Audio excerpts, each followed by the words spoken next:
Hey guys, Dre here, and I know what you're thinking, where the hell have you been? And it's kind of weird how I kind of lost motivation to make videos again, but I always come back when an interesting topic comes up.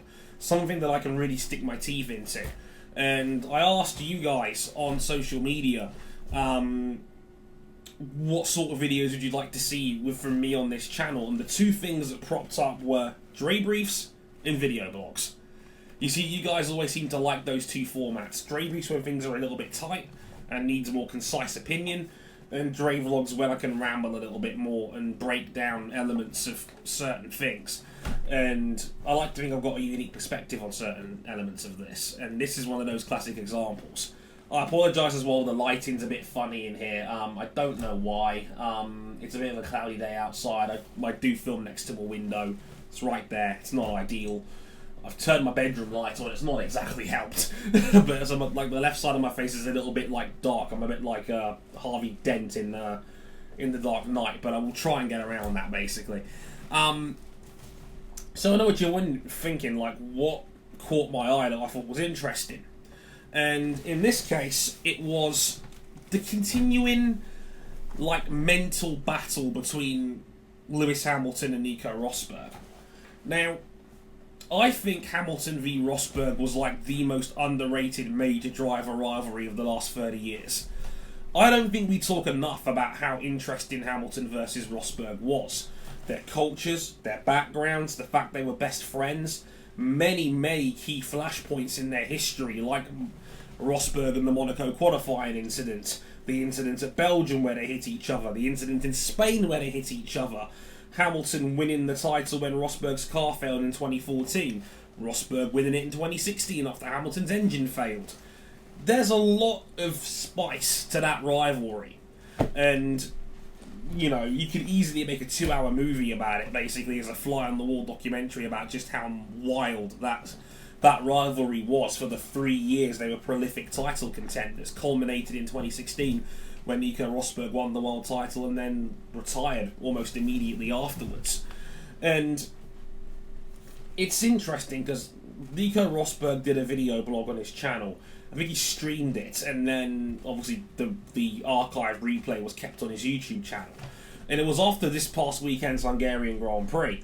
And I believe he said something along the lines of, more than anything else, that Hamilton is kind of in decline. He's past his prime. He said, amongst other things, the best age for racing drivers is like 30 to 32. Your ability getting older slightly decreases, your speed of reaction and all that, but experience counts so much. It will outdo the small decrease in your natural ability as a human as you get a bit older. Now, he also claimed that Lewis Hamilton doesn't have the same outright speed he had 2 or 3 years ago, and that Max Verstappen is now the fastest driver in F1. Now, that's a bit of a hard and a vague statement to ratify because Max Verstappen drives for Red Bull, a team that's currently third in the Constructors' Championship. He's had highlight moments and he's driven very well for the last year. I believe Hungary was his 21st consecutive top 5 finish. It's hard to though rate Verstappen's true speed when he's driving for a car that is not competitive over the course of an entire season. Red Bull are still a 2 to 3 win team a year. They're not the 10 to 15 winners team that Mercedes are. And the other side of that reason, and why I disagree with Nico, is that Hamilton is driving as well as he ever has. I don't think we truly put into perspective just how friggin' ridiculous Lewis Hamilton was last year. Last year, Hamilton completely crushed everybody after the summer break. Verstappen was the only man in his postcode, quite frankly. As much as Ferrari struggled and there was inter-team politics and Raikkonen had one foot out the door and Vettel started struggling, Hamilton still was virtually bulletproof. You know, drove as well as I've ever seen him, as consistent as I've ever seen him driven.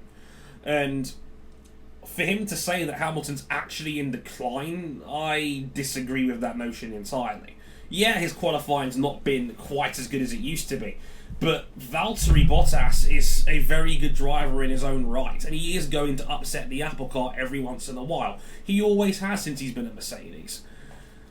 But that's just the point. Rosberg left those comments out there as bait, and of course Lewis Hamilton was asked about said video, and Hamilton took to Instagram yesterday with a vague, untitled response.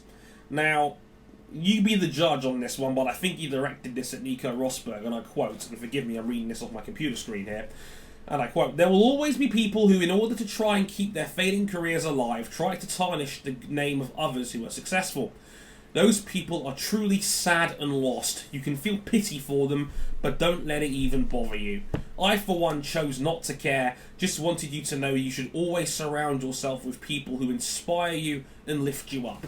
Ignore the negativity in others and focus on you being great." Now, are you honestly trying to tell me that wasn't directed at Nico Rosberg's comments? Rosberg was it clearly struck a nerve with Hamilton. Like he said it himself after winning in Hungary. "I don't care, everyone has their own opinion, whether he's right or wrong, I don't really care.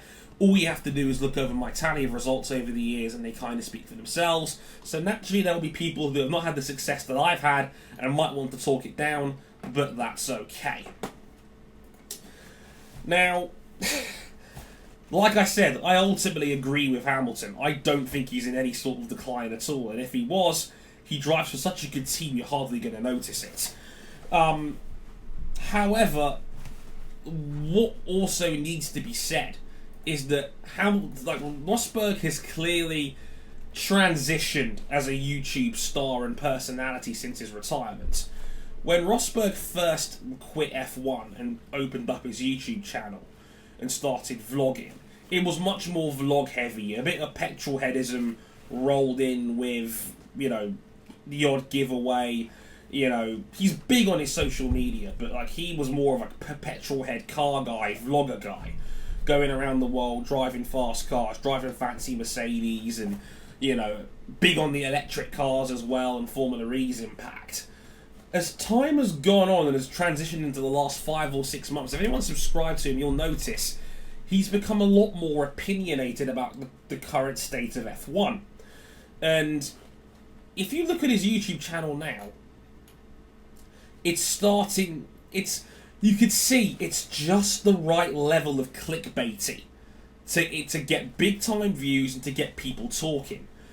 I'll read you some of the episode title names he's had in the last couple of months or so, and see if you can spot a pattern here. And yes, they're all in capital letters. Hamilton crushes Verstappen. Max Verstappen going to Mercedes 2020? 5 reasons why Verstappen is currently the fastest F1 driver. $500,000 car shunt? Is Verstappen now faster than Hamilton? Can Verstappen win the German Grand Prix? Hamilton strikes again. Best driver ever in the thumbnail, Could Gordon Ramsay cook this? And I'm just like, man knows exactly what he's doing. And I've said it on Twitter for the last week or 2 weeks or so. Nico Rosberg is very good at this. He and his PR team are fantastic. They know exactly what buttons to push to get traffic. And it's working. His channel, as of the time of me recording this, has 620,000 subscribers. He's not stupid. He knows exactly what he's doing. He knows how to get attention. He knows how to make elusive-looking thumbnails to encourage people to click on his videos. He knows what titles are the most clickbaity and the ones that are going to generate headlines. And of course, there's going to be a spillover between that and the mainstream conventional F1 media. The motorsport.coms, the Autosports, the press conferences where Hamilton's being asked about this. Because of course, a Rosberg statement about Hamilton is going to get brought up in a press conference to Lewis Hamilton. No shit. There's money on both sides of that equation. And they're all thinking, where can we get clicks from this content? Rosberg the broadcaster is very, very shrewd. He knows exactly what he's doing, and it's genius stuff. He's going to have 1 million subscribers by the end of the year, I reckon. He's now, I think, the second biggest prolific F1 YouTube channel on the internet, behind the official one itself. He has more subscribers than Ben, more than Arav, more than WTF1, more than the Codemasters official F1 YouTube channel, more than just about anyone in this space. Now, of course, a lot of that is because it is Nico Rosberg, but of course, a lot of that is also because the man knows how to work social media into his arsenal. He's a genius at it. Like, and he's very, very good. And that's only one side of the equation as to what's making Rosberg so prolific out here and what's eliciting these sorts of responses. And that's the way we consume sports media in general has changed. You know, a lot of the time, there's a reason why people have often said stick to sports when it comes to networks like ESPN, because they don't want politics mixed in, especially when Colin Kaepernick took that knee for San Francisco. But we've seen the rise of the debate on TV. Like, the orchestrated debate show has blown up in popularity. Like, Sky Sports now has debate shows for football and for cricket. America, these shows are feuds like First Take, like Undisputed with Skip Bayless and Shannon Sharp. And of course, Stephen A. Smith. Guys who are now internet memes because of what they say and how they come across. They're not being paid to have a fair and orchestrated debate about sports topics. They're being paid to say certain things, to draw on certain points, and to get people riled up, to get people to emotionally care about their opinions, and that's what keeps them coming back. We all fall into that trap where someone will say something asinine, like Max Kellerman on First Take will say, Kevin Durant, he blames the Warriors for his injury. And of course you think, well, that's total bullshit. And of course you're going to sprout about that on social media, and when you do, they get the attention and the clicks for it. They know exactly what they're doing. And debate shows make people care. And when people care about what you broadcast and what you put out there, you are always going to get more of a response, which is going to elicit more of a reaction, and the clicks and the money start rolling in. That's how sports media has changed. Orchestrated debates and arguments has now overtaken what we would consider conventional mainstream news. Look at Sky Sports. We just had deadline day yesterday. But what do we have for the month leading up to it? Good morning transfers, transfer talk, all of this. And a lot of it was literally just 5 plebs sat around a fucking desk speculating on transfers with no hard news or evidence to back it up. Just coming out with opinions, because opinions and polls and debates is what gets people talking.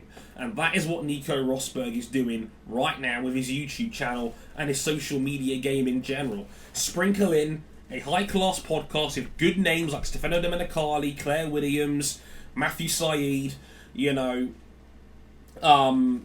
collaborations with people like Felipe Massa, giveaways, speaking to fans, being big on Instagram and Twitter Live and Periscope and all those places. He has become like the audible new big super pundit in the Formula One landscape. Because trust me, if you'd have said to me that, Hamilton's in decline in his prime where he's still winning and he's only 10 now away from Michael Schumacher's 91, I'd have thought you were a former French-Canadian Formula One driver who was perennially overrated and has a knack of coming out with toxic opinions. Jacques, I'm looking at you. But because Nico Rosberg says it, we don't react in the same way. And that's the genius of it. We don't get so mad about things like that now, and we are more intrigued because it's coming from Nico Rosberg, a guy that we respected and liked for the most part. And of course it generates a more negative reaction on the other side of that, because Rosberg wasn't well liked by everybody when he retired. How many of the Hamilton fan base came out and called him a coward, or called him a pussy, or called him some other derogatory name or remark because he didn't come back to defend the title he just won? This is them doubling down on that now because, well, it's like, Rosberg, he just quit, How dare he talk ill of Hamilton? And it's easy. It's easy clickbait for those guys out there. And it's easy to fall into that trap. And that's the genius of it. And of course, it doesn't help when Hamilton is coming out with these indirect responses.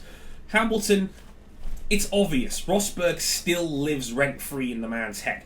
It's obvious. Like, from 2016 onwards, I think Hamilton was always irked that Rosberg didn't come back to defend this title, and it took something away from Hamilton when he reclaimed this title in 2017. I still remember the pot shot he took at Rosberg when he won that 4th title in Mexico and said, I stuck around like some other people did. I want to break records and, think about his legacy. Hamilton is absolutely a legacy chaser. And I expect him to be. I expect F1 drivers, who are some of the most competitive people in the world, to be wired that way. I expect people to be touchy and sensitive, because people have egos. Sportsmen and athletes have to have a level of self-confidence and self-belief in what they're doing to believe they can win. And Hamilton is one of those guys, and that's okay. I had a lot of people come at me saying, oh, Rosberg can't criticise Hamilton. Or, what are you talking about? There's no way that, Rosberg lives rent-free in Hamilton's head. I think he does. But I would also say, it doesn't really matter. If you're a Hamilton fan, Hamilton won the war. He's probably going to retire as the most successful driver in F1's history. By the time next season finishes, he's probably going to have every major record in the book, if not surpassed or tied. And that's going to be Michael's number 7. That's going to be the big world title achievement. Hamilton won the war. Rosberg won the mental battle.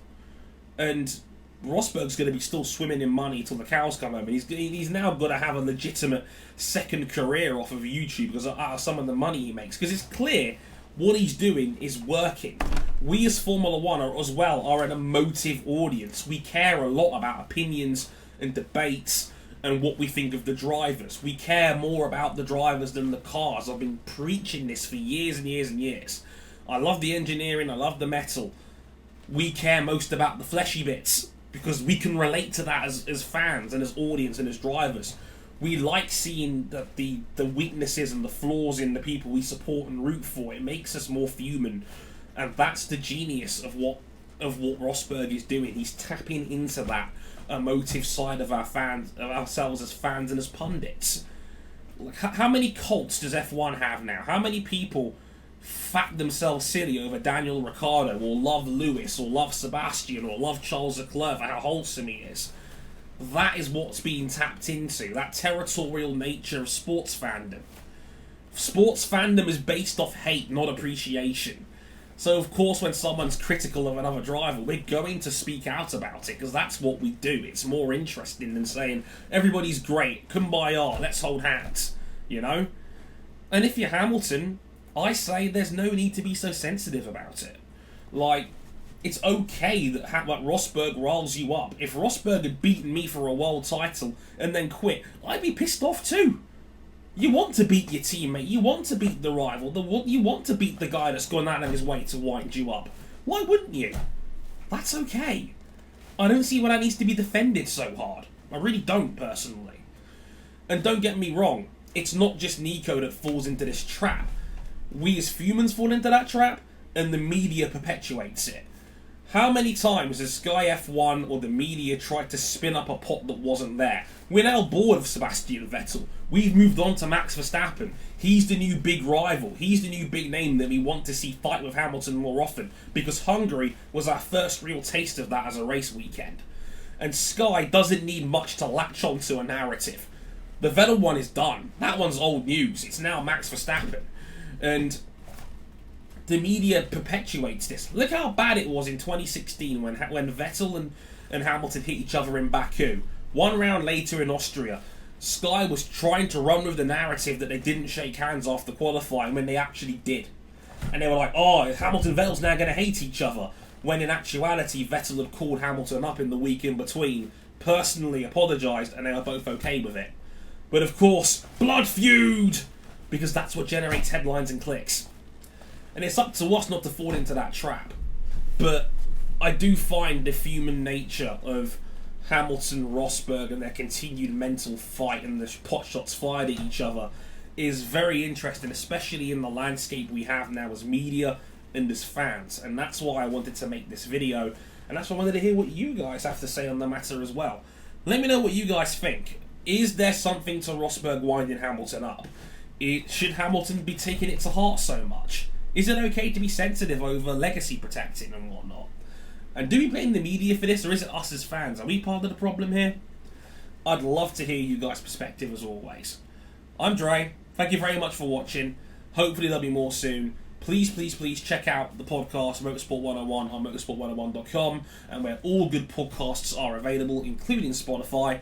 And if you'd like what I like to see and you want to hear more from me personally, you can follow me on Twitter at Harrison101HD. Until next time, I've been Dre. Thank you very much for watching, and I'll catch you guys next time. Sayonara.